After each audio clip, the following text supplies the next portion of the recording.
आज इस सुंदर समय के लिए हम परमेश्वर को धन्यवाद करते हैं। परमेश्वर ने एक सुंदर अवसर दिया कि हम उसके जीवित वचनों में से हम सीखने जा रहे हैं। आज परमेश्वर हमको जीवित वचन दिया हुआ है और जीवित वचन है परमेश्वर का लूका रचित सुसमाचार उसका अध्याय 18 उसका 1 वचन को हम लोग पढ़ेंगे। इसमें ऐसा लिखा हुआ है, फिर उसने उसके विषय में कि नित्य प्रार्थना करना हियाव ना छोड़ना चाहिए, उससे यह दृष्टांत कहा।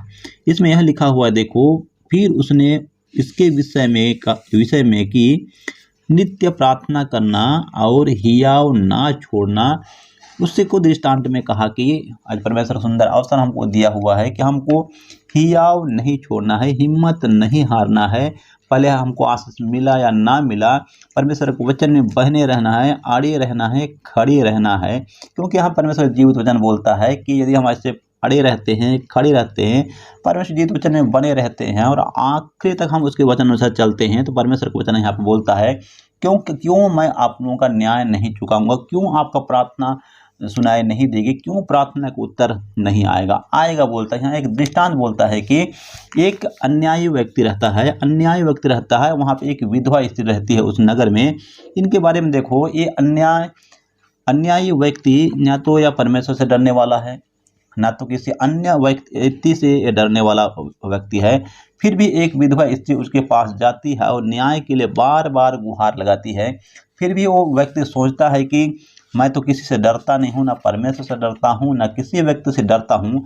फिर भी ये विधवा स्त्री बार बार आ करके मेरे नाक में दम कर रही है, बार बार मेरे पास आ रही है, तो मैं क्यों ना इस महिला का न्याय चुका दूंगा। प्रभु यीशु मसीह यहाँ पे हमको कहता है कि अब अन्यायी अधर्मी व्यक्ति ये सोच सकता है, तो मैं यहाँ पे हम साथ में देखेंगे, साथ में 6 से देखेंगे। प्रभु ने कहा, सुनो, यह अधर्मी अन्यायी क्या कहता है, इसीलिए क्या परमेश्वर अपने चुने हुए का न्याय ना चुकाएगा, जो रात दिन उसकी दुहाई देते हैं।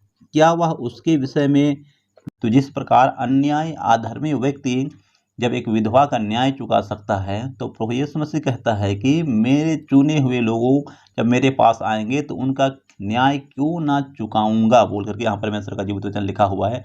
इसी कारण हमको कैसे करना चाहिए बोल करके, कैसे हमको परमेश्वर के पास आना चाहिए और कैसे मांगना चाहिए बोल करके आज हम परमेश्वर के जीवित वचन में लिखा हुआ है। क्योंकि उसका वचन कहता है, हम जानते हैं कि उसका वचन मत्ती रचित सुसमाचार 7 अध्याय 7 वचन में है। हम उस वचन को हर रोज पढ़ते हैं, लेकिन हम किस बात के बारे में उसको हम आज वचन को सीखेंगे बोलने से, कि हम उस विषय को पाक करके उस वचन का बार बार अंगीकार करके हम किसी विषय के लिए हम प्रार्थना करते हैं, किसी चीज़ के लिए मांगते हैं।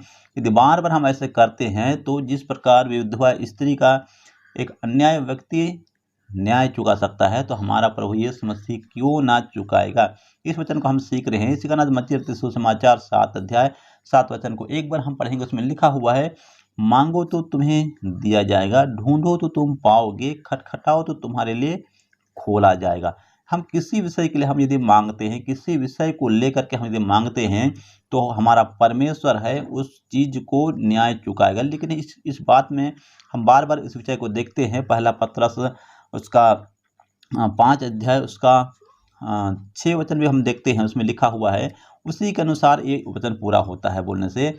उसमें लिखा हुआ है, देखो, अपने परमेश्वर के बलवंत हाथों के नीचे दीनता से रहो, और वह उचित हर एक कामों को पूरा करने वाला परमेश्वर है। इसी कारण यहाँ लिखा हुआ है, उचित समय आएगा। मतलब हम क्या करना है बोलते हैं, यहाँ पे लिखा हुआ है कि इसी कारण 18:1 में लिखा हुआ है, फिर उसने इसके विषय में कि नित्य प्रार्थना करना और हियाव ना छोड़ना चाहिए। किस चीज़ के लिए बोलने से, हम किसी विषय के लिए हम प्रार्थना कर रहे हैं, आज यदि हम परमेश्वर के पास उस विषय को रख चुके हैं, तो उसके लिए क्या करना चाहिए, नित्य प्रार्थना करना चाहिए और उसके लिए हियाव नहीं छोड़ना चाहिए। हियाव नहीं छोड़ना चाहिए मतलब उसको हम बोलना चाहिए कि नहीं मिला बोल करके हम उसको भूल नहीं जाना है, भूल करके हम उसको छोड़ नहीं देना है। क्योंकि बोलने से हम हो सके हम परमेश्वर जिस दिन हम उसको हिम्मत छोड़ दिए, हियाव छोड़ दिए, अब मांगना छोड़ दिए, उसी समय हो सके उसी दिन हमारा आशीष हमको मिलने वाला था। लेकिन हम उसको नित्य प्रार्थना करना और हियाव ना ही छोड़ना चाहिए। हालेलुया। क्या आप लोग वचन को सुन रहे हैं? हालेलुया। हालेलुया। क्योंकि परमेश्वर ने बोलता है, क्यों ऐसे बोलता है बोलने से हम सभी जानते हैं। यहाँ पे हम आज परमेश्वर के जीवित वचनों को देखेंगे। हे भाइयों, अपने बुलाए जाने को तो सोचो, ना कि शरीर के अनुसार बहुत ज्ञानवान, ना बहुत सामर्थी और ना बहुत कुलीन बुलाए गए, परंतु परमेश्वर ने जगत के मूर्खों को चुन लिया और ज्ञानवानों को लज्जित करे, और परमेश्वर ने जगत के निर्बलों को चुन लिया कि मैं बलवानों को लज्जित करे, और परमेश्वर ने जगत के नीचों तुच्छों और कुछ भी नहीं है उनको भी चुन लिया।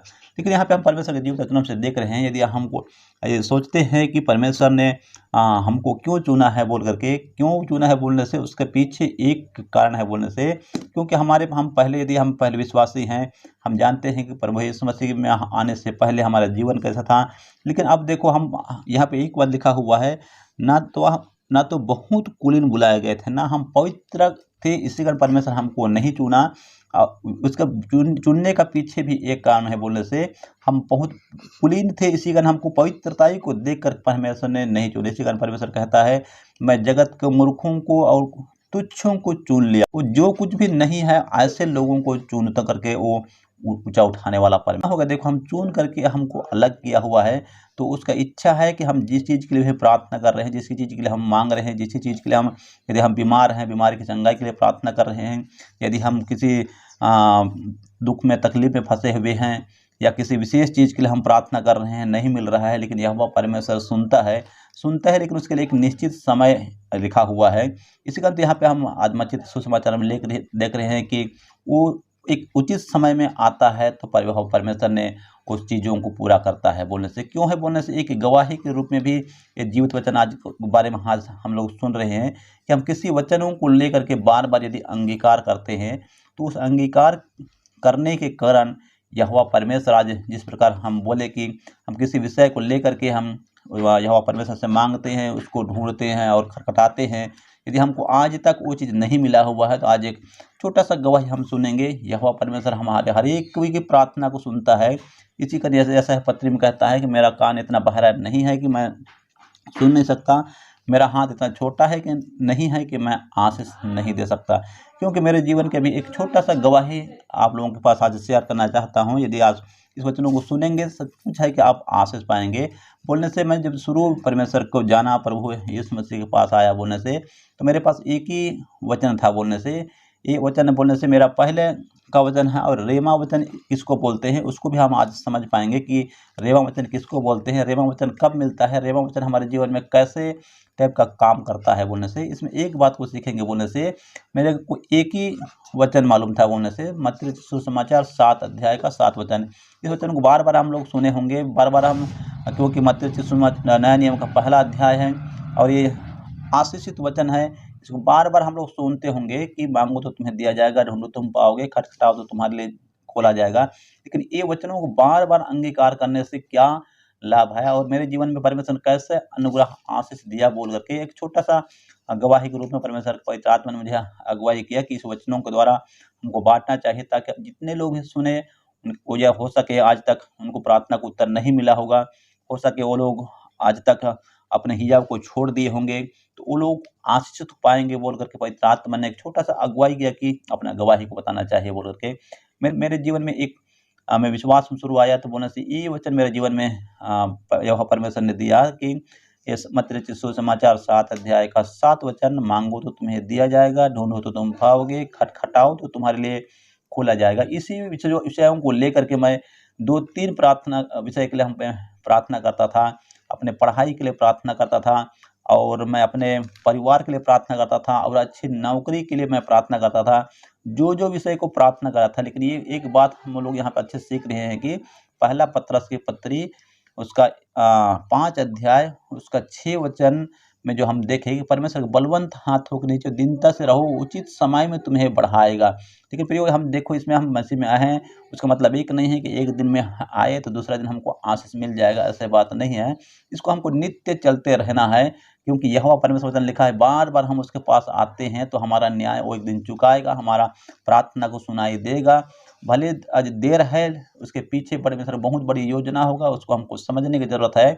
जब मैं इन तीनों वचनों को लेकर के मैं 2002 से मैं प्रार्थना कर रहा था। परमेश्वर ने मुझे जिस चीज़ के लिए प्रार्थना किया मैं कि अच्छी पढ़ाई करना चाहिए, पढ़ने के लिए परमेश्वर बुद्धि ज्ञान देगा बोल के मुझे उस 2002 से मैं देखता हूँ बोलने से, वहाँ जब मैं 10वीं पढ़ता था, 10वीं से लेकर के पढ़ाई तक बोलने से भी परमेश्वर ने आपको उसके अनुग्रह आशीष से, क्योंकि बोलने से इसके बताने के पीछे भी और एक पीछे है बोलने से, उसको चुना बुलाए जाने के कारण को देखो कैसे बुलाया है बोलने से, जिसके पास कुछ भी नहीं था ऐसे लोगों को बुलाया, तुच्छ लोगों को बुलाया बोलने से।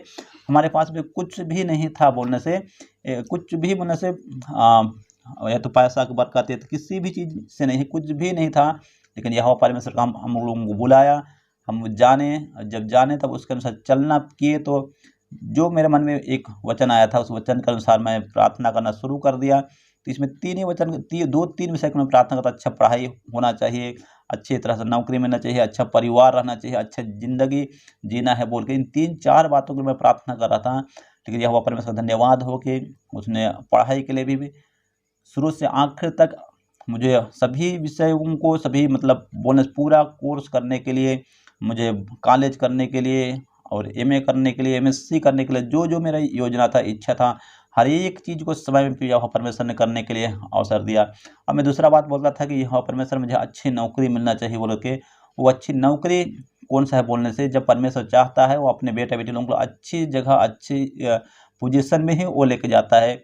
क्योंकि मेरी इच्छा था कि मैं आर्मी में जाना है, लेकिन यहोवा परमेश्वर की इच्छा वो नहीं था, क्योंकि जब मैं आर्मी की भर्ती में गया तो मेडिकल के पास पहुंचा था, तो मेडिकल में मैं वहाँ पे एक आर्मी वाला था, उन्होंने कहा कि तू इस योग्य नहीं है, दोबारा इसमें कोशिश नहीं करना बोल करके।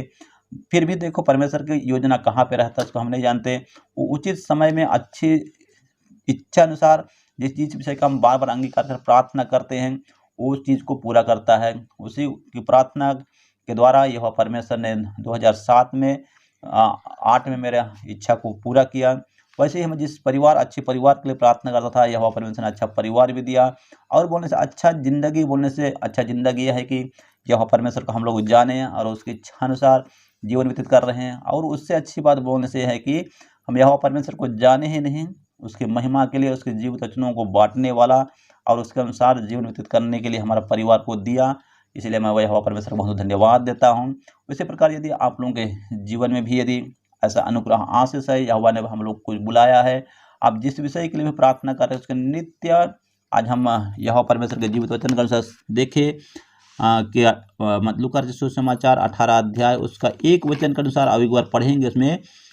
फिर उसने उसके विषय में कि नित्य प्रार्थना करना और हियाव ना छोड़ना चाहिए, क्योंकि बोलने से किसी भी विषय का हम प्रार्थना कर रहे हैं उसको हियाव नहीं छोड़ना चाहिए और उसके लिए नित्य प्रार्थना करते रहना चाहिए, क्योंकि उचित समय आएगा। हर एक जो हम बार बार अंगीकार कर रहे हैं, जिस प्रकार विधवा स्त्री एक अन्याय अधर्मी व्यक्ति के पास जाती है और बार बार अंगीकार करने से, बार बार प्रार्थना करने से उस अन्यायी अधर्मी व्यक्ति जो परमेश्वर को भी नहीं डरता या किसी मनुष्य से नहीं डरता, वो उसका न्याय चुका सकता है, तो मैं क्यों ना न्याय चुकाऊंगा। यह परमेश्वर भी वो न्याय को जरूर चुकाएगा, आपके प्रार्थना को उत्तर जरूर देगा। इसी कारण आप लोग विश्वास में बने रहना और हियाव नहीं छोड़ना है, क्योंकि यहोवा परमेश्वर आप लोगों के लिए बहुत बड़ी योजना दिया है। यदि आपको प्रार्थना को उत्तर अभी समय में नहीं मिला है, लेट है, फिर भी यहोवा परमेश्वर की योजना है कि बड़ी योजना है। बड़ी योजना कैसे रहता है बोलने से, अब्राहम को यहोवा परमेश्वर ने बुलाया, उसके ऊपर बड़ी योजना था बोलने से। इसी कारण